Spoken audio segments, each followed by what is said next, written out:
அஸ்ஸலாமு அலைக்கும் வரஹ்மத்துல்லாஹி வபரகாத்துஹு.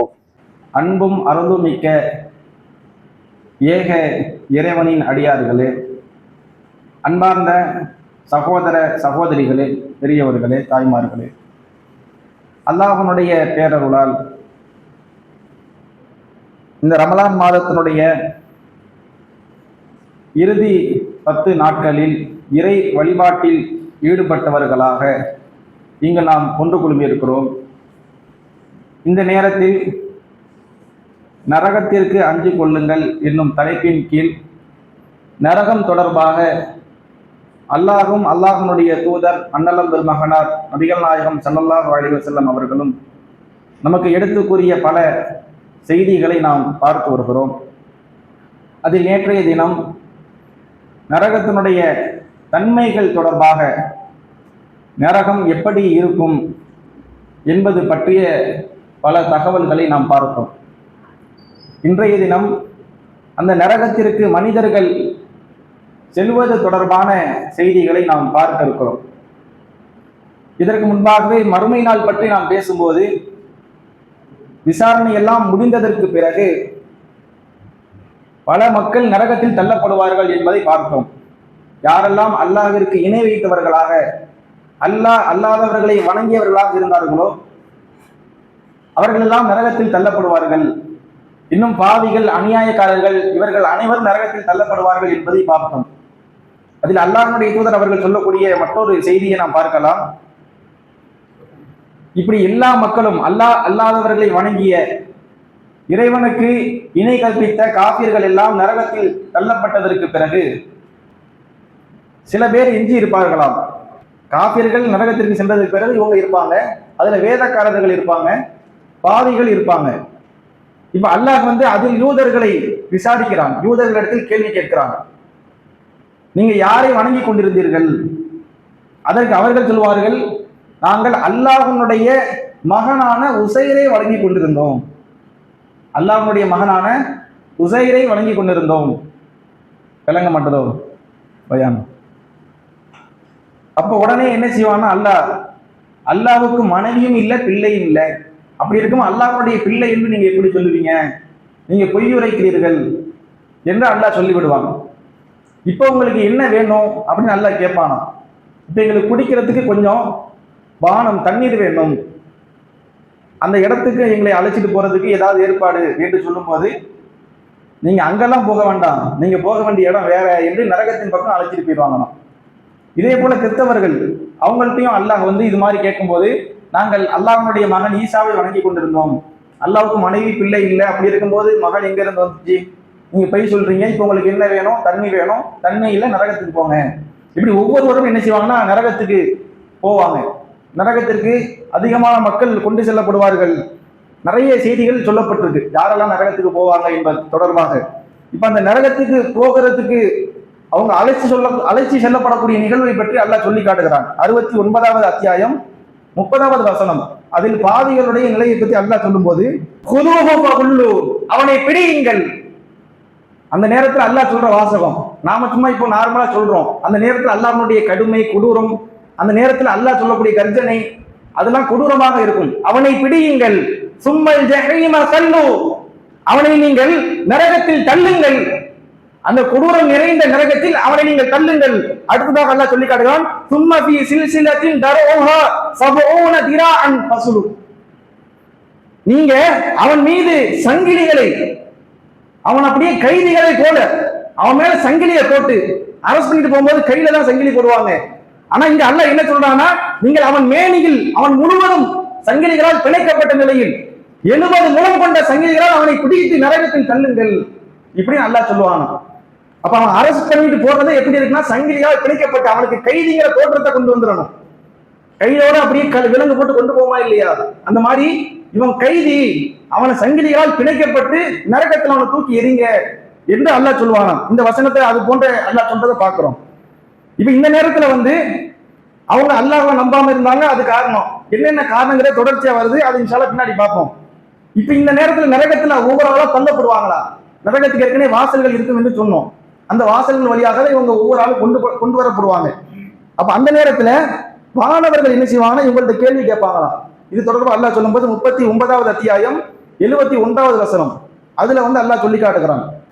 அந்த நாளில் நரகத்தில் வந்து காபிர்கள் அவங்க என்ன செய்ய வருவாங்கன்னா, கூட்டம் கூட்டமாக நரகத்தில் கொண்டு வரப்படுவார்கள். கூட்டம் கூட்டமா ரூம் படையாக அவ்வளவு பேரும். ஏன்னா இணை வைத்தவர்கள் இருப்பாங்க, இறை மறுப்பாளர்கள் இருப்பாங்க, இறைவனே இல்லை என்று சொன்னவர்கள் இருப்பாங்க, பாவிகள் இருப்பாங்க, பல பேர் கூட்டம் கூட்டமாக நரகத்துல கொண்டு வந்து கொட்டப்படுவாங்களாம். அப்ப அந்த நேரத்துல வானவர்கள் அவங்கள்ட்ட கேட்கிற கேள்வி என்னன்னா, நரகத்தினுடைய வாயில்கள் திறக்கப்படும், அதுல அவங்க போய் விழுவாங்க. இப்ப வானவர்கள் அவங்கள்ட்ட கேட்கறாங்க, ஏன்பா இவ்வளவு கொத்து கொத்தா வந்து விழுகிறீங்க, நரகத்தில் எதுக்காக வேண்டி இவ்வளவு பேர் வந்து விழுகிறீங்க, என்ன காரணம், உங்களுக்கு தூதர் வரலையா, மார்க்கத்தை எடுத்து வைக்கக்கூடிய மார்க்கத்தை சொல்லக்கூடிய தூதர் உங்களுக்கு வரலையா, அவர் உங்களை தூய்மைப்படுத்தலையா, அல்லாஹ்வுடைய வேதத்தை உங்களுக்கு ஓதி காட்டலையா, இவ்வளவு பேர் கொடூரமா வந்து விழுகிறீங்களே என்று சொல்லி அந்த நேரத்துல வானவர் என்ன செய்வாங்கன்னா அவங்கள்ட்ட கேட்பாங்களாம். அப்ப அவங்க சொல்லுவாங்க, வந்தாங்க, சொன்னாங்க, நாங்க பொய்ப்படுத்திட்டோம், தூதர்கள் வராமலாம் இல்லை, வந்தாங்க, இது மாதிரி தூதர் என்று சொல்லி ஒருவர் வந்தார், அவர் இதையெல்லாம் சொன்னார் என்ற எல்லாம் செய்தி எங்களுக்கு வந்துட்டு, ஆனா நாங்க அதை பொய்ப்படுத்தி அது இல்லை, அது பொய் என்று சொல்லிவிட்டோம், அப்போ உங்களுக்கு இது வேணும்னா தாராளமா ஏராளமா போய் விழுவுங்க என்று சொல்லி அவங்க அந்த நேரத்தை சொல்லிடுவாங்க என்பதை பார்க்கிறோம். இப்ப அந்த நரகத்துல வந்து பயங்கரமான முறையில் அவங்க என்ன செய்யறாங்கன்னா உள்ள நுழைக்கப்படுறாங்க, தள்ளப்படுறாங்க. இப்ப நரகத்துக்கு உள்ள போயாச்சு, நரகத்துக்கு 7 வாசல் இருக்கும், ஒவ்வொரு வாசல்கள் வழியாக அவங்க அனுப்பப்பட்டுருவாங்க. இப்ப நரகத்துக்குள்ள போன உடனே அல்லாஹ் அவங்களுக்கு வந்து ஒரு அதிர்ச்சி கொடுக்குறான். சொர்க்கவாசிகளுக்கு இன்பம் கலந்த அதிர்ச்சி, நரகவாசிகளுக்கு துன்பம் கலந்த அதிர்ச்சி. அவங்க நரகத்துக்கு போனதுக்கு பிறகு சொர்க்கவாசிகளும் சொர்க்கத்துக்கு போயிடுவாங்க. இப்ப ஒரு ஆடு கொண்டு வரப்படுமா, ஒரு ஆடு கொண்டு வந்து அவர்களுக்கு முன்னிலையில் நிறுத்தப்படும். அப்ப வானவர்கள் கேட்பாங்க, இது என்ன தெரியுமா, இதுதான் மரணம், உங்களுடைய மரணம். உங்களுடைய மரணம்னா மனிதர்களுக்கு வரக்கூடிய அந்த மரணத்தை அல்லாஹ் வந்து ஒரு ஆடு போன்ற தோற்றத்தை ஏற்படுத்தி அதை வச்சிருக்கிறான். இப்ப இந்த மரணம் என்று சொல்லப்படக்கூடிய இந்த ஆட்டுக்கு மரணம் கொடுக்கப்படுகிறது அப்படின்னு சொல்லி அதுக்கு மரணத்தை கொடுத்துருவாங்க. அப்போனா மரணத்திற்கு மரணம்னா இனிமே மரணமே கிடையாது, நீங்க சொர்க்கத்துக்கு போனா நிரந்தரமா இருங்க, நரகத்துக்கு போனாலும் நிரந்தரமா இருங்க, இனிமே நீங்கள் இங்கு மரணிக்கவே மாட்டீர்கள், என்றென்றும் நிரந்தரமாக இருங்கள் என்று சொல்வார்களாம். இது சொர்க்கவாசிகளுக்கு சந்தோஷம், சொர்க்கம்னா இன்பம், தொடர்ச்சியா இன்பத்துல இருப்பாங்க. ஆனா நரகவாசிகளுக்கு துன்பம், அவங்களால சந்தோஷமா இருக்க முடியாது, இந்த கொடூரத்தை அனுபவித்துக் கொண்டே இருப்பார்கள் என்று இந்த வசனத்துல சொல்றதை பார்க்கிறோம். இப்ப இந்த நேரத்தில் அல்லாஹ்வுடைய தூதர் ஸல்லல்லாஹு அலைஹி வஸல்லம் அவங்க என்ன செய்யறாங்கன்னா 19வது அத்தியாயத்தினுடைய 39வது வசனத்தை ஓதி காட்டுறாங்க மக்களுக்கு. அன்றிருக்கும் யௌமல் ஹஸ்ரதி இது குலியல் அம்ரு வஹும் ஃபீ கஃப்லத்தின் வஹும் லா யுமினூன். நீங்க என்ன செய்யுங்கன்னா அந்த மக்களுக்கு எச்சரிக்கை செய்யுங்க. அல்லாஹ் வந்து நபிக்கு சொல்ற வாசகம், நீங்க அந்த மக்களுக்கு எச்சரிக்கை செய்யுங்க, ஏன்னா அவர்களோ கவனமற்று இறை நம்பிக்கை கொள்ளாம இருக்கிறாங்க. இந்த மறுமையினுடைய தண்டனை, குற்றம், கவலை, இதை பற்றி எல்லாம் அவங்க எந்த ஒரு கவனமும் இல்லாம, அல்லாஹ் மீது நம்பிக்கை இல்லாம பொடுபோக்காக அலட்சியமாக இருக்கிறாங்க, நீங்க அவங்களுக்கு எச்சரிக்கை செய்யுங்கள் என்று சொல்லி அல்லாஹ் சொல்ற வசனத்தை அல்லாஹ்வுடைய தூதர் இந்த செய்தியை சொல்லும் போது மக்களுக்கு ஓதி காட்டுறதை பார்க்கிறோம். அப்ப இதுக்கப்புறம் அவங்களுக்கு வந்து மரணமே இல்லை, உள்ள நுழைக்கப்பட்டாங்க என்ற செய்தியை இந்த செய்தியிலிருந்து நம்ம அறிந்து கொள்ளலாம். இப்ப அவங்க உள்ளக்கு போயாச்சு, உள்ளக்கு போனா அவங்களுடைய தோற்றம் தொடர்பாக சில செய்திகள் இடம்பெறுகிறது. நரகவாசிகளுடைய தோற்றம் எப்படி இருக்கும்? இப்ப பொதுவாகவே அங்க மறுமை நாள் அல்லாஹ் சொல்லும்போது சொர்க்கத்தில் செல்லப்படுபவர்கள் அவங்க வந்து ஆதம் அலைஹிஸ்ஸலாம் அவங்களுடைய தோற்றத்தில் இருப்பாங்க என்ற செய்தியை பார்க்கிறோம். இப்ப நரகத்துல போறவங்க அங்க எல்லாமே பிரம்மாண்டமான தோற்றம் தான், இங்க இருக்கிற மாதிரி 5 அடி 6 அடியில இருக்க மாட்டோம், பிரம்மாண்டமாக இருக்கும். அதுல நரகவாசிகளுடைய தோற்றத்தை பற்றி வரக்கூடிய செய்தி இது புகாரியில 6551வது வசனத்துல வருது. நரகவாசிகளுடைய தோல் புஜம், இந்த இருக்க இல்லையா இந்த தோல் புஜம், இதனுடைய தோற்றம் தொடர்பாக வரக்கூடிய செய்தி, இறை மறுப்பாளர்களின் 2 தோல் புஜங்களுக்குடைய இடையே உள்ள அந்த இடைவெளியானது ஒரு துரிதமாக பயணம் செய்யக்கூடியவர். துரிதமாகனா ரொம்ப வேகமாகவும் இல்லாம ரொம்ப ஸ்லோவும் இல்லை, ஒரு நடுநிலையா போறாருன்னு வச்சுக்கிறேங்க. ஒரு தோராயமா ஒரு யதார்த்தமான ஒரு வேகத்துல போறாரு. இப்படி போறவர் வந்து 3 நாள் பயணம் செஞ்சா எவ்வளவு தூரம் இருக்குமோ அது ஒரு மனிதருடைய தோல் பூஜத்தினுடைய அளவு. ஒரு மனிதருடைய சொல்றாங்க இறை மறுப்பாளருடைய ஒரு மனிதருடைய அளவு வந்து ஒரு 3 நபர் 3 நாள் ஒரு நபர் 3 நாள் பயணிக்கிறார், பயணம் பண்ணிக்கிட்டே போறாரு. இப்படி போகும்போது எவ்வளவு தூரம் வரும்? இப்போ நாம வந்து ஃப்ளைட்டு இந்த மாதிரி போனா ஒரு நாளிலே அங்கங்க போயிடலாம், அந்த மாதிரி இருக்கு. அது மாதிரி இல்லாம ஒரு தோராயமா ஒரு யதார்த்தமான கணக்கீடு பண்ணுங்க, நாம போனோம்னா எவ்வளவு போக முடியும், அவ்வளவு தொலைவுக்கு அவருடைய தோல் பூஜத்தின் அளவு இருக்குமா. அதே போல அவருடைய பற்கள் தொடர்பாக வரக்கூடிய செய்தியை பார்க்கிறோம். ஒரு மனிதருடைய பல், கடவாய் பல், அந்த மாதிரி ஏதோ ஒரு பல் ஒரு உகது மலை அளவுக்கு இருக்கும். ஒரு மனிதருடைய பல் எவ்வளவுக்கு இருக்குமா, ஒரு உகது மலை அளவுக்கு இருக்கும் என்று இந்த செய்தியை வர்றதை பார்க்கிறோம். அந்த அளவுக்கு அவங்க வந்து ஒரு பிரம்மாண்டமான தோற்றத்தில் இருப்பார்கள். இப்ப அவங்க உள்ள போயிட்டு அவங்களுக்கு அல்லாஹ் ஒரு கண்ணியம் கொடுக்குறான். என்ன கண்ணியம்னா, நீ இங்க வந்துட்டீங்கன்னா இங்க ஒரு ஆடை முறை இருக்கு, இங்கன்னு ஒரு உணவு முறை இருக்கு. நீ வெளியே இருக்கிற மாதிரி இங்க இருக்க முடியாது. இப்ப ஜெயிலுக்குள்ள போயிட்டோம்னா ஜெயில் கைதிக்குன்னு என்ன செய்வாங்க, ஒரு ஆடையை கொடுத்துருவாங்க. அந்த ட்ரெஸ்ஸை போடும்போதே நம்ம வாழ்க்கை தொலைஞ்சிருச்சு என்ன நினைப்புதான் அவனுக்கு. திருப்பி எப்போ நாமோ நார்மலா வருவோங்கிற மாதிரி. ஏன்னா அந்த காட்சிகளே அவனை வந்து கொன்றும். அதுக்காக வேண்டியது அது மாதிரி ஏற்பாடு பண்றாங்க. நார்மலா இருக்கும்போது இப்போ நாமளே ஸ்கூலுக்கு ஒரு யூனிஃபார்ம் சொல்லும்போது அதுவே நமக்கு ஒரு வெறுப்புக்குரியதா இருக்கும். நார்மல் ட்ரெஸ், கலர் ட்ரெஸ்ன்னு சொன்னா ஒரு சந்தோஷமா இருக்கும். ஏன்னா நாம வந்து இந்த இடத்துல ஒரு கட்டுப்பாட்டோட இருக்கணும், ஒரு கட்டுக்கோப்போடு இருக்கணுங்கிற மைண்ட் தான் அது. இப்ப அங்க அல்லாஹ் என்ன செய்யறான்னா, உங்களுக்கு வந்து ஒரு கண்ணியம், உங்களுக்கு ஆடை அணிவிக்கப்படும். எப்படிப்பட்ட ஆடை, அதை அல்லாஹ் குர்ஆன்ல சொல்லி காட்டுகிறான். 22வது அத்தியாயம் 19வது வசனம். அது அல்லாஹ் சொல்லி காட்டுகிறான், வல்லதீன கஃபரு குத்திஅத் லஹும் தியாபும் மினன் நார். அவர்களுக்காக நெருப்பாலான ஆடைகளை நாம் அங்கு அவர்களுக்கு அணிவிப்போம். ஆல்ரெடி நரகத்திலேயே நெருப்பு தான் இருக்கு. இப்ப இந்த நெருப்பு போதாததுக்கு அவருடைய உடலோடு உடலாக ஒட்டி இருக்கிறதுக்கு அல்லாஹ் என்ன செய்யறான்னா நெருப்பாலான சியாபா கொடுக்குறான். நெருப்பாலான ஆடை, நெருப்பு சட்டையை போறது. இன்னைக்கு நாம வந்து குளிர்ல இருந்து காப்பாத்துறதுக்கும் நெருப்புல இருந்து காப்பாத்துறதுக்கும் ட்ரெஸ் போடுவோம். ஆனா அந்த நெருப்பையே ட்ரெஸ்ஸா போட்டா எப்படி இருக்கும்? நாம இன்னைக்கு உலகத்தில் அழகழகா ரகரகமான ஆடைகள். பெரும்பாலும் இந்த ஆடை மேல் உள்ள கவர்ச்சி மனிதனுக்கு வந்து மற்றதை விட அதிகம் சொல்லலாம். ஒவ்வொருவரும் இந்த ஆடைக்காக வேண்டி தன்னுடைய தோற்றம் அழக அமைச்சு கொள்ளணும் என்பதற்காக வேண்டி நிறைய வண்ணங்களால் ஆடைகள் எடுப்பது உண்டு. ஆனா மறுமையில நாம நினைச்சு பார்க்கவே முடியாது. நெருப்பால் ஆன ஆடை முழுக்க முழுக்க நெருப்பாக இருக்குமா, இந்த வசனத்தில் அல்லாஹ் சொல்லி காட்டுகிறான். அதே போல சிலருக்கு அல்லாஹ் வந்து ஒரு தண்டனையாக, அது யார் என்பதை பார்ப்போம். அவங்களுக்கு அல்லாஹ் என்ன செய்யறான்னா சொரியால் ஆன ஆடைகளை வழங்குவானோ. சொரியால் ஆன ஆடை, இப்ப நமக்கு வந்து கை காலெல்லாம் ஒரு மாதிரி பொண்ணு சொறி சொரியா வருமா இல்லையா, பட சொறி இது மாதிரி. இதை அல்லாஹ் என்ன செய்வானா அதை ஒரு ஆடை செட்டப்புக்கு கொண்டு வந்து அதை நீங்க என்ன செய்யுங்க போட்டுக்கிறங்க. தாராளான ஆடை, தார் ரோடு எல்லாம் போறோமா இல்லையா, இது மாதிரி தாராளான ஆடையை வச்சு இதை நீங்க போட்டுக்கிறங்க என்று சொல்லி நெருப்பாலான ஆடை இருக்கும், சொறி சிறகுகாலான ஆடை இருக்கும். இப்ப இதெல்லாம் நம்ம பார்க்கும்போது அருவருப்பா நினைப்போம். சொரியை பார்க்கும்போது எப்படி இருக்கும், நமக்கு அதை புண்ணை பார்க்க, சாதாரண ஒரு புண்ணு வந்தாலே அதுவே ரொம்ப மோசமா இருக்கும், நமக்கு பார்க்கறதுக்கே சகிக்காது. ஆனா அதையே என்ன செய்வானா அல்ல உனக்கு ஆடையாக அணிவிப்பான். இதுதான் உனக்கு ஆடை. மறுமையில வந்து நீ இதைத்தான் போட்டுக்கணும், நரகத்தினுடைய ட்ரெஸ்ஸே இதுதான், உன் யூனிஃபார்ம் இதுதான் என்று சொல்லி இது மாதிரி சொரியாலான ஆடை, நெருப்பாலான ஆடை, தாராளான ஆடை என்று சொல்லி இது மாதிரியாக அல்லாஹ் வந்து ஆடை வழங்குறத பார்க்கிறோம். அதே போல நீ படுக்கணுமே, அழகான உறக்கமா தூங்குறதுக்கு ஒரு ஏற்பாடு என்ன, பாய் தலைவணி பெட்டு இது மாதிரி இருக்கும் உலகத்துல. மறுமையில அல்லாஹ் என்ன செய்வான்னா நெருப்பாலான போர்வை, போர்வை குடிப்பான், விரிப்பு இருக்கும், அதே போல போர்வை இருக்கும். இது எல்லாமே நெருப்பு. அப்ப முழுக்க முழுக்க நெருப்பு மட்டும்தான். நரகத்துக்கு போயிட்டோம்னா எந்த ஒரு சந்தோஷமே இருக்காது. ட்ரெஸ்ஸும் நெருப்புல தான் இருக்கும், போர்வையும் நெருப்புல தான் இருக்கும், விரிப்பும் நெருப்புல தான் இருக்கும் என்பதை சொல்றதை பார்க்கிறோம். இந்த செய்தி வந்து 4வது அத்தியாயத்தினுடைய 41வது வசனத்துல இருக்கிறத பார்க்கிறோம்.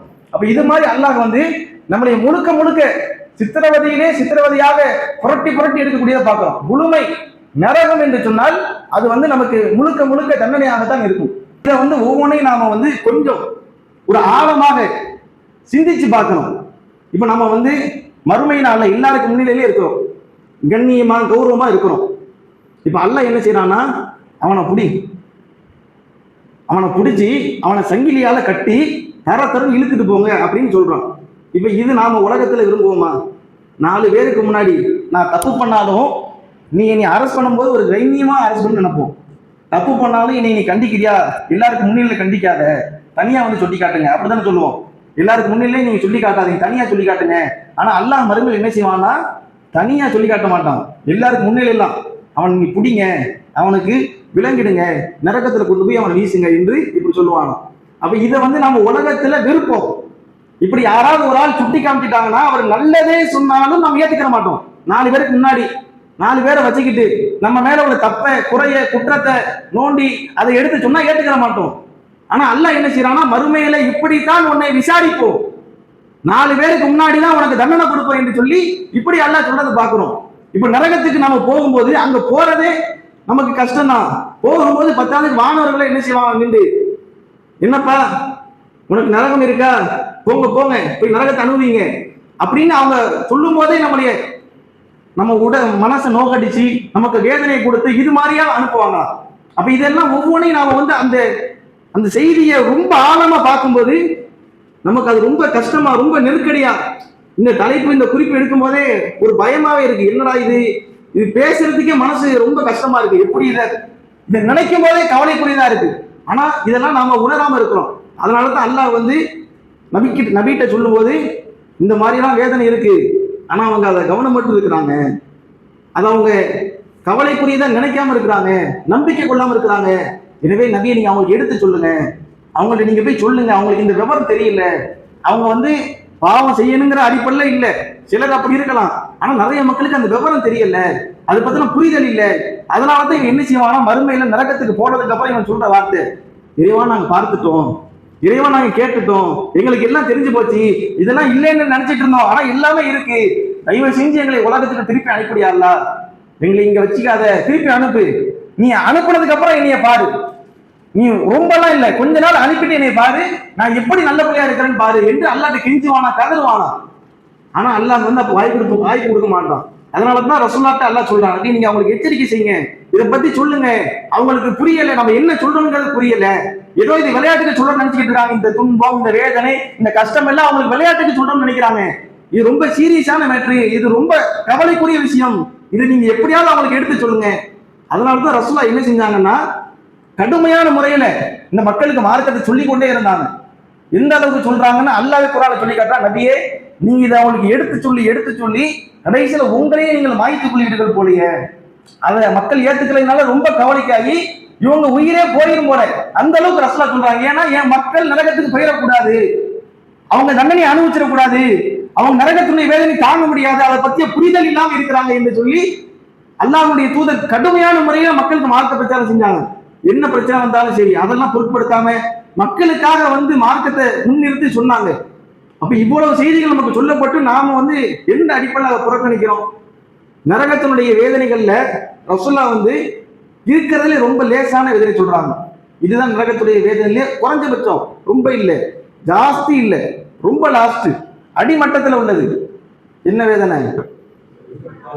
ஒரு மனிதருடைய பாதத்தில் நெருப்பு செருப்பு மாட்டப்படும், அல்லது அவனுடைய உள்ளங்காலில் ஒரு கங்கு வைக்கப்படும்.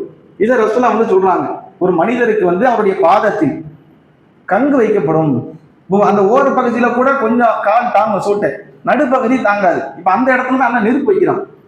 இப்படி நெருப்பு அவருடைய காலில் வைக்கிறதுனால மண்டை கபாலம் கொதிக்குமா, மூளை கொதிக்கும். கீழே நெருப்பு வைக்கும் போது அதனுடைய வெளிப்பாடு கீழே காலில் இருந்து போய் உடம்புக்கு போய் இதயத்தை தாண்டி மண்டைக்கு வந்து மூளை அப்படி கொதிக்குமா, மூளை அப்படி ஒழுகிற மாதிரி ஆகுமா. இதுதான் ஒரு மனிதனுக்கு கொடுக்கப்படக்கூடிய வேதனையிலே மிக மிக குறைவு. இதுதான் லாஸ்ட், இதுக்கப்புறம் குறைஞ்ச வேதனை கிடையாதுப்பா, இதுதான் கடைசி வேதனை இதுதான். அல்லாஹ்வுடைய தூதர் இதை நமக்கு சொல்றாங்க. இன்னும் நமக்கு எப்படி சொல்லப்படுதுன்னா, இந்த வேதனை ஒருவர் அனுபவிப்பாரா இல்லையா, அவர்கிட்ட அல்லாஹ் வந்து ஒரு கேள்வி கேட்பானா, கடைசி வேதனை அனுபவிக்கிறார்ல அவர்கிட்ட ஒரு கேள்வி. அல்லாஹ் வந்து அவர் நரகத்துக்கு போய் நரகத்தில் இருக்கும்போது அல்லாஹ் கேட்கிறான். அதுக்கப்புறம் அல்லாஹ் ஒரு உரையாடலாம். இந்த கடைசி வேதனை அனுபவிக்கிற ஆள்கிட்ட, ஏப்பா உலகத்துல நீ இருக்கும்போது உனக்கு தங்கம் வெள்ளி எல்லாம் உனக்கு உரிமையா இருக்கு, எல்லாத்துக்கும் நீ உரிமை படைச்சவனா, வசதி உள்ளவனா இருக்கிற, எல்லாத்தையும் நீ வச்சிருக்கிற, இப்ப இந்த நேரத்துல அது எல்லாத்தையும் நீ எனக்காக கொடுத்து நீ இந்த வேதனையிலிருந்து தப்பிச்சுக்கிருவியா, இந்த வேதனையிலிருந்து உன்னை காப்பாத்திக்கிருவியா? அல்லாஹ் கண்டிப்பா காப்பாத்திக்கிறான். அல்லாஹ் என்ன இருந்தாலும் சரி, என்கிட்ட என்ன சொத்து பத்தி இருந்தாலும் உலகமே எனக்கு சொந்தமா இருந்தாலும் எல்லாத்தையும் கொடுத்துருவோம், எதுவுமே எனக்கு வேணாம், எல்லாத்தையும் வச்சுக்கியா அல்லாஹ், எனக்கு இந்த வேதனையிலிருந்து காப்பாத்திரு அப்படின்னு அந்த மனிதன் சொல்லுவானா. அப்ப அல்லாஹ் அவனுடைய மண்டையில அடிக்கிற மாதிரி சொல்றான், நான் உன்கிட்ட அப்படி எதுவுமே கேட்கலையே, எல்லாத்தையும் கொடுன்னு நான் கேட்டேன், எல்லாத்தையும் கொடுன்னு நான் உன்கிட்ட கேட்கலையே, நான் உன்கிட்ட மிக மிக எளிதான என்னது, எனக்கு இணை வைக்காதன்னு சொன்னேன், வேற என்ன கேட்டேன்? என்னைய வணங்குற மாதிரி வேற யாரையும் வணங்காத, என்னையை விட்டுட்டு வேற யாரையும் வணங்காத, என்னைய மட்டும் வணங்குன்னு நான் கேட்டேன், உன்கிட்ட இருக்க எல்லாத்தையும் கொடுன்னு நான் கேட்டேன், அப்படி கேட்கவே இல்லையே. அப்ப அப்படியான ஒரு நிலையை நீ செய்யாம வந்துட்டு இங்க வந்துட்டு நான் போய் செய்வேன்னா இது என்ன என்று அல்லாஹ் சொல்லிடுவானா, வாய்ப்பு கிடைக்கப்படாது. அப்ப அல்லாஹ் நம்ம எதிர்பார்க்கறது என்னன்னா, நீ அல்லாஹ்வுக்கு இணை வைக்காம இரு. மனிதனால் பாவம் இருக்கும், அந்த பாவத்துக்கு மன்னிப்பு கேட்கும் போது அல்லது வேற தருணங்களை அல்லாஹ் மன்னிப்பா. ஆனா இந்த இணை வைப்பு என்ற ஒரு பாவம் மட்டும் நம்ம இடத்தில் வந்து விட்டால் முடிஞ்சிட்டு நிரந்தர நரகம். அல்லாஹ் வந்து யார் அல்லாஹ்வுக்கு இணை வைத்து விட்டார்களோ ஹர்ரமல்லாஹு அலைஹில் ஜன்னா, சொர்க்கத்தை ஹராம் ஆக்கி விட்டான், தடை செய்து விட்டான், போகவே முடியாது. அப்ப அவங்களுடைய வாழ்க்கையை நினைச்சு பாருங்களேன். நமக்கு மறுமையை நினைச்சு பார்க்க முடியல. நிரந்தரமா இருக்கோம்னா அதுக்கப்புறம் என்ன, அது நினைச்சு பார்க்கவே முடியல. அது நினைச்சு பார்க்க முடியாது, அந்த வாழ்க்கை வேற. இப்போ ஒரு ஆளுக்கு நிரந்தர நரகம் முடிவாயிடுச்சு, சொர்க்கம் போக மாட்டார், நரகம் தான். அப்போ காலங்கள் எவ்வளவு இருக்குமோ, அவருடைய வாழ்நாள் எவ்வளவு இருக்குமோ அது வரைக்கும் அவர் தண்டனைனா இது இது நினைச்சு பார்க்க முடியுதா? சும்மா அல்ல காப்பாத்தணும்ல. அதனால தான் ரசூலா சொல்றாங்க, இணை வைக்காதீங்க, அல்லாஹ்வுக்கு இணை வைக்காதீங்க, ஷிர்க் செய்யாதீங்க. ரசூலா இதை சொல்லும் போது அபுதர் என்று நினைக்கிறேன், அந்த நபித்தோழர் தான். இவங்க 2 பேர் மட்டும் இருக்கிறாங்க. யார் அல்லாஹ்வுக்கு இணை வைக்காமல் இருக்கிறார்களோ அவர்களுக்கு அல்லாஹ் சொர்க்கத்தை கொடுப்பான், நரகத்தை அல்லாஹ் அவங்களுக்கு தடை செய்து விட்டதாக, அதாவது நிரந்தர தடை இருக்காது, நிரந்தரமா இருக்காதுன்னு சொல்றாங்க. அப்ப அந்த நபித்தோழர் ஆச்சரியப்படுறாரு. இணை வைத்தால் நிரந்தர நரகம், இணை வைக்கணும்னா சொர்க்கம். அப்ப விபச்சாரம் செஞ்சாலும் சொர்க்கம் தான். அப்ப திருடுனாலும் சொர்க்கம். அல்லாஹ் அப்படி என்ன சொல்றீங்க? விபச்சாரம் செஞ்சாலும் சொர்க்கமா, திருடுனாலும் சொர்க்கமா? ஆமாப்பா, விபச்சாரம் செஞ்சாலும் சொர்க்கம் தான், திருடுனாலும் சொர்க்கம். இதை நான் நம்ப முடியல, ஏத்துக்கிற முடியல சொல்றாரு. திரும்பி கேட்கிறாரு, 3 முறை கேட்கிறாரு. உன் மூக்கு மண்ணை கவட்டும், இன்னும் நீ விரும்பாட்டி அல்லாஹ் அப்படிதான் வச்சிருக்கான், அல்லாஹ் அப்படிதான் சொல்றான். நீ என்ன பாவம் செஞ்சாலும் என்னைக்காவது ஒரு நாள் சொர்க்கம் போயிருவேன். நீ விபச்சாரமே செஞ்சாலும் சரி, பெரிய பாவம், உலகத்தில் உன்னுடைய உயிர் பறிக்கப்பட வேண்டும், ஆனால் அந்த பாவத்தை கூட நீ தெரியாம செஞ்சிட்டியா, போ, உன்னை என்னைக்காவது அல்லாஹ் சொர்க்கத்துக்கு போட்டுருவான். நீ திருடிட்டியா, உன்னுடைய கை வெட்டப்பட வேண்டும், மறுமையில் தண்டனை இருக்கு. ஆனா நீ அதை செஞ்சிட்டியா, உன்னை அல்லாஹ் எப்பமாவது சொர்க்கத்துக்கு கொண்டு போய் போட்டுருவான். ஆனா அல்லாஹ்வுக்கு இணை வச்சுட்டேன்னா சொர்க்கமே போக முடியாது, சொர்க்கத்தினுடைய வாடையை நுகர்றது, சொர்க்கத்தை நினைச்சு பார்க்கறது கற்பனைக்கே எட்டாது. அப்ப அவருடைய வாழ்க்கையை ரொம்ப கவலைக்குரியது. ஆனா நம்ம அதுல ரொம்ப கவனக்குறைவா இருக்கு நம்ம சமூகம். பாருங்க, இப்ப நாமளே ஒரு பஸ்ல பயணம் பண்ணுவோம். சும்மா நீங்க சுத்தி முத்தி பாருங்களேன், ஏகத்துவத்தை ஏற்றுக்கொண்ட மக்கள் எத்தனை பேர் அந்த பஸ்ல இருப்பாங்க? 1 பேர் 2 பேர் இருப்பாங்களா? சரி, நீங்க பொதுவா முஸ்லீம் என்ற அடிப்படையில பாருங்க, சிறுக்கு வைக்கிறாங்க வைக்கல அப்படிங்கிற அடிப்படை இல்லாம பொதுவா முஸ்லீம்ங்கிற அடிப்படையே கம்மியா தானே இருக்கும் வண்டியில போகும்போது ஒரு ஊர்ல. அப்ப எவ்வளவு மக்கள் இருக்கிறாங்க, நம்ம கடையில வேலை பார்க்குறவங்க, நமக்கு தெரிஞ்சவங்க, நம்ம சொந்தக்காரங்களுக்கு கூட மாற்றுக் கொள்கைகள் இருக்கலாம் தானே. அப்ப நாம அவங்களுக்கெல்லாம் இந்த கொள்கையை எடுத்து சொல்லவே இல்லையே. ஏன்னா இந்த வீரியத்தை நாமளே உணரல. நிரந்தர நரகம்னா என்னங்கிறத நாமளே உணரல. நிரந்தர நரகம்னா சாதாரண நினைக்கிறோம், நிரந்தர நரகம் சாதாரணம் இல்லை, சொர்க்கத்துக்கே போக முடியாது. அப்ப நாம இதை வீரியமா பார்க்காதனாலதான் இதை பத்தி பிறருக்கு பேசுறதுக்கு முன் வர மாட்டேங்கிறோம். பெரும்பாலும் நம்ம வட்டத்திலேயே பேசிட்டு இருப்போம். எல்லா மக்களுக்கும் சொல்லணும், இந்த செய்திகளை கொண்டு போய் சேர்க்கணும். அவங்க ஏற்கிறாங்க ஏற்கல அது நமக்கு பிரச்சனை இல்லை, சொல்லணும். அப்ப அதுக்கு முதல்ல நம்ம அந்த வீரியத்தை உணரணும். நாம இணை வைப்பு கொள்கைனா என்ன, நரகத்தில் அதற்கு தரக்கூடிய வேதனைகள் என்ன, அப்ப இதையெல்லாம் நம்ம யோசிச்சு பார்க்கும்போது உண்மையிலேயே நமக்கு ஒரு என்னடா நம்ம செய்யறது சரியா தப்பா, முதல்ல நமக்கு சொந்தம் கிடைக்குமா கிடைக்காதா அப்படிங்கிற ஒரு எண்ணம் தான் வருது. நம்ம எதை நோக்கி போயிட்டு இருக்கிறோம், என்ன நடக்க போகுது, இதையெல்லாம் நம்ம யோசிக்கும் போது ரொம்ப பயமா இருக்கு. என்ன நடக்க போகுதுன்னு தெரியலையே. அப்ப நம்மளுடைய நிலைமை இப்படி பரிதாபப்படுத்தியா இருக்கும்போது இணை வைப்பாளர்களா இருக்கிறாங்க. அப்ப நம்ம அவங்க முடிஞ்ச அளவுக்கு இந்த விஷயத்த எல்லா மக்களுக்கும் சொல்லணும். எப்படியாவது நரகத்திலிருந்து காப்பாற்றுறது நம்மளும் நம்ம வாழ்க்கையை சரிப்படுத்திக் கொள்ளணும். அப்ப இது போன்ற நிறைய விஷயங்கள் அல்லாஹ் நமக்கு சொல்றான். இன்னும் மறுமையினால வழங்கப்படக்கூடிய உணவு முறைகள் அதை பத்தி அல்லாஹ் குர்ஆன்ல சொல்றான். மறுமைக்கு போயிட்டீங்களா, அங்க அல்லாஹ் பட்டினி போட்டு சாவடிக்கிறது இல்லை, பட்டினி போட்டு குடும்பப்படுத்துறது இல்லை, உணவு கொடுப்பான். ஆனா அந்த உணவு எப்படி இருக்கும் அதை பத்தி அல்லாஹ் குர்ஆன்ல சொல்றான்.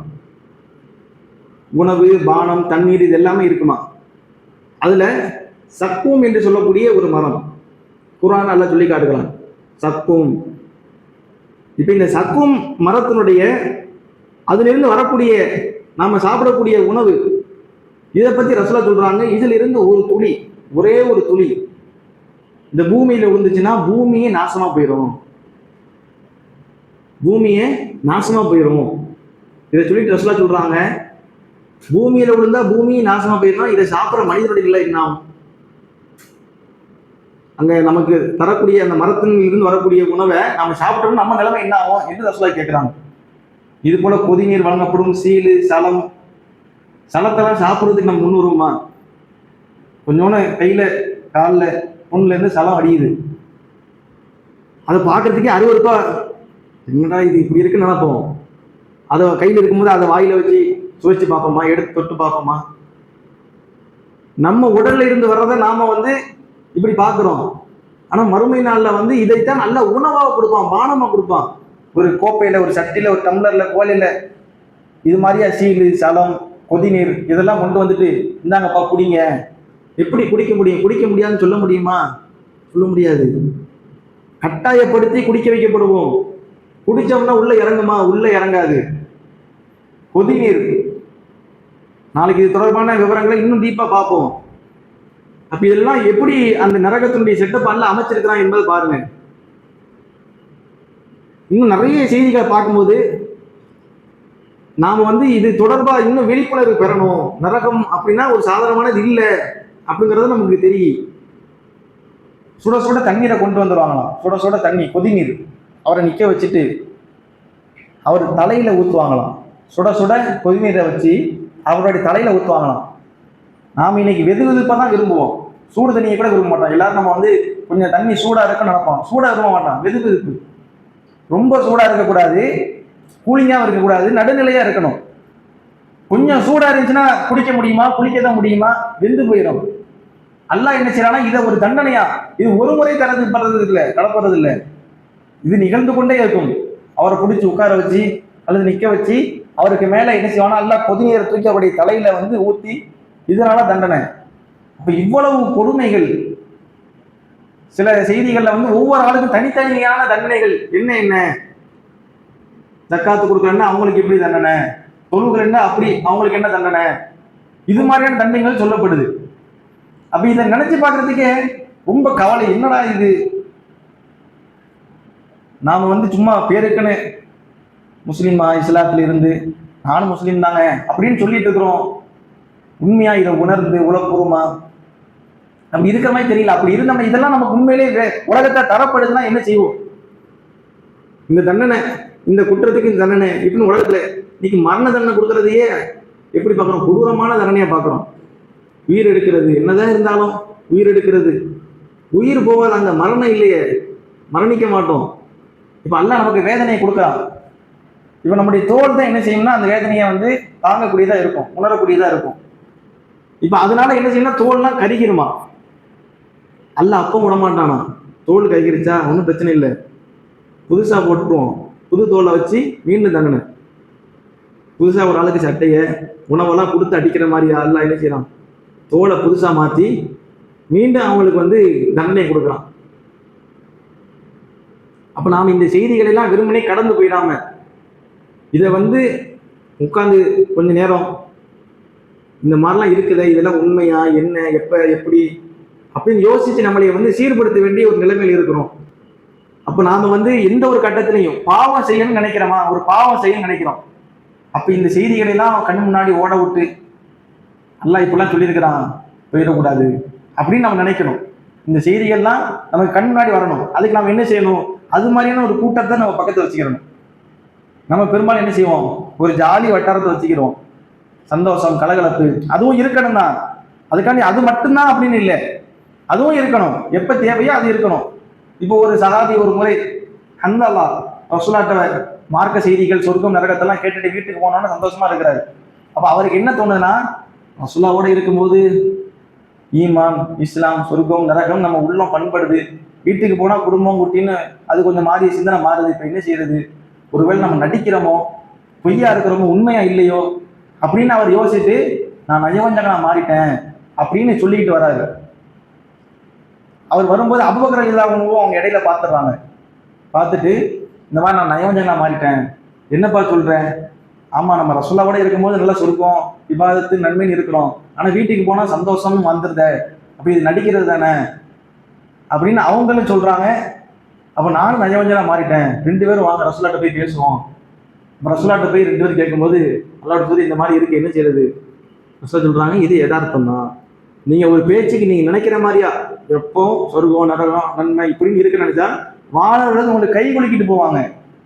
ஏன்னா மாணவர்கள் தான் அந்த கேரக்டர், அவங்களுக்கு தான் அந்த தன்மை. நீங்க நம்ம அழுப்பாங்கிற மாதிரி அவங்க வந்து கை குலுக்கிட்டு போவாங்க. அப்படி இருக்க முடியாது. எப்பவுமே இதே சிந்தனை இருக்க முடியாது. ஆனா நாம எப்பவுமே என்ன செய்யறோம்? சந்தோஷமான சிந்தனையில இருக்கிறோமே. எப்பவுமே துக்கமான சிந்தனை இருக்க முடியாது. ஆனா நாம எப்பவும் அதே சிந்தனையில இருக்கிறோம், சந்தோஷத்திலே இருக்கிறோம், கொஞ்சம் கூட கவலை வந்துடக்கூடாதுன்னு நினைக்கிறோம். அப்ப அந்த ஒரு வட்டாரம் நமக்கு வேணும். நம்ம ஒரு தப்பு செய்யும் போது அது தப்பு செய்யக்கூடாது, இது செஞ்சா இப்படி அப்படின்னு நமக்கு சொல்ற மாதிரியான ஒரு சூழல் சுற்றுச்சூழல் நம்ம ஏற்படுத்தணும். அப்படி ஏற்படுத்தலைன்னா நாம இந்த தீமைக்கு பாவத்துக்கு ஆட்பட்டுருவோம். அப்ப நாம வந்து எந்த ஒரு வகையிலையும் தீமை செய்யறதுக்கு கொஞ்சம் இந்த உலகங்கிறது கஷ்டம்தான். ரசூலுல்லாஹ் அப்படி சொல்றாங்க, அத்துன்யா சிஜ்னுல் முஃமினீன், இந்த உலகம் இறை நம்பிக்கையாளர்களுக்கு சிறைச்சாலை, ஜன்னத்துல் காஃபிர், காஃபிர்களுக்கு மறுப்பாளர்களுக்கு சொர்க்கம். நீங்க சந்தோஷமா இருக்க ஆசைப்படுறோம்னா நீங்க இருக்க வேண்டியது இஸ்லாமியரா இல்ல காஃபிரு. இல்லப்பா எனக்கு இந்த உலகத்தை கஷ்டம் தான் பரவாயில்ல, கொஞ்சம் தியாகம் பண்றேன், கொஞ்சம் சிரமம் தான் இருந்தாலும் பரவாயில்ல அப்படின்னா நீங்க வந்து இஸ்லாத்துல தாராளமா இருக்கலாம். அதுதான் உங்களுக்கு தகுந்தது. அப்போ தொழுக மாச்சலா இருக்கும், நோன்பு வைக்க கஷ்டமா இருக்கும், தான தர்மம் செய்ய சிரமமா இருக்கும், நைட்டு தூங்கும்போது ஒழுங்கு செய்ய கஷ்டமா இருக்கும். இப்படி நன்மையினுடைய பட்டியல் நீங்க எதனாலும் இருங்க. இல்லாட்ட ரொம்ப நேரம் கை தூக்கி பிரார்த்தனை செய்யும்போது கஷ்டமா இருக்கும். சரி கொஞ்சம் கீழே இறக்கி செய்வோம்னு கை கீழே இறப்போம், சரி அப்படியே போயிடுவோம்னு போயிடுவோம். எல்லாத்துக்குமே கஷ்டம். எதுக்கு தான் கஷ்டம் இல்லை? தொழில் செய்யறதுக்கு கஷ்டம்தான், நிக்கிறதுக்கு கஷ்டம், உட்காரத்துக்கு கஷ்டம், ரொம்ப நேரம் உட்காந்துட்டே இருக்க முடியுமா? கஷ்டம்தான், படுப்போம். இப்படி மாற்றி மாற்றி செய்யணும். அப்ப இந்த உலகத்துல எதை செஞ்சாலும் கஷ்டம்தான், இலகுவா எதுவுமே இல்லை. அப்படி இருக்கும்போது சொர்க்கத்துக்கு நாம போகணும்னா இந்த கஷ்டத்தை கொஞ்சம் அனுபவிக்கணும். சில பேருக்கு பார்த்தீங்கன்னா இந்த மன கஷ்டம் இருக்கா இல்லையா, இது எல்லா கஷ்டத்தையும் விட ரொம்ப மனசு. அதுல யாராவது நம்மளுக்கு ஏதாவது சொல்லிட்டாங்கன்னா, என்னை பார்த்து இப்படி சொல்லிட்டாங்கன்னா அப்படி இல்லையே, என் மனசு ரொம்ப நோடிக்கிறாங்க, நான் எவ்வளவு நல்லவன், என்னைய போய் இப்படி சொல்றாங்களே என்று அந்த மன கஷ்டம் இப்படி வரும்போது எல்லாமே முடங்கி போயிடும். நன்மை முடங்கிரும், இனிமே இப்படி நல்லவனா இருக்கணுங்கிற அந்த எண்ணம் முடங்கிரும், தொழில் முடங்கிரும், வாழ்க்கையில முன்னேறுங்கிற எண்ணம் முடங்கிரும். அப்ப இதெல்லாம் வந்து இதெல்லாம் அப்படிதாங்க, இப்படிதான் இருக்கும். உலகங்கள் அப்படிதான். நமக்கு இது நிரந்தரம் இல்லையே. ரசூலுல்லாஹ் அதை ஏத்தாங்க, மறுமையில சந்தோஷமா இருப்பாங்க. இப்ராஹிம் அலைஹிஸ்ஸலாம் ஏத்தாங்க, நல்லவர்கள் ஏத்தாங்க, நபிமார்கள் ஏத்தாங்க, எல்லாருக்கும் சந்தோஷம். அப்ப அந்த அடிப்படையில் நம்ம வந்து இந்த உலக வாழ்க்கை கொஞ்ச நாள் எப்போனாலும் மூத்து வரலாம், திடீர்னு வந்துட்டா. அப்ப அந்த மரணத்துக்கு முன்பாக நாமும் நம்ம வாழ்க்கையை சீர்படுத்திக் கொள்ள வேண்டும். அதற்கு ஒரு அடிப்படையாக இந்த செய்திகளை உங்களுடைய மனதில் ஆழமாக பதிய வைங்க. இன்ஷா அல்லாஹ் அல்லாஹ் நமக்கு அனைத்தையும் நன்மையாக ஆக்கி வைப்பான். அல்லாஹ்விடத்தில் அதிகமாக பிரார்த்தனை செய்யுங்க. அல்லாஹ் நமக்கு எல்லா வகையிலும் நன்மையை தந்து அருள் செய்வானா என்று கூறி இந்த உரையை முடித்துக் கொள்கிறேன். அஸ்ஸலாமு அலைக்கும் வரஹ்மத்துல்லாஹி வபரகாத்துஹு.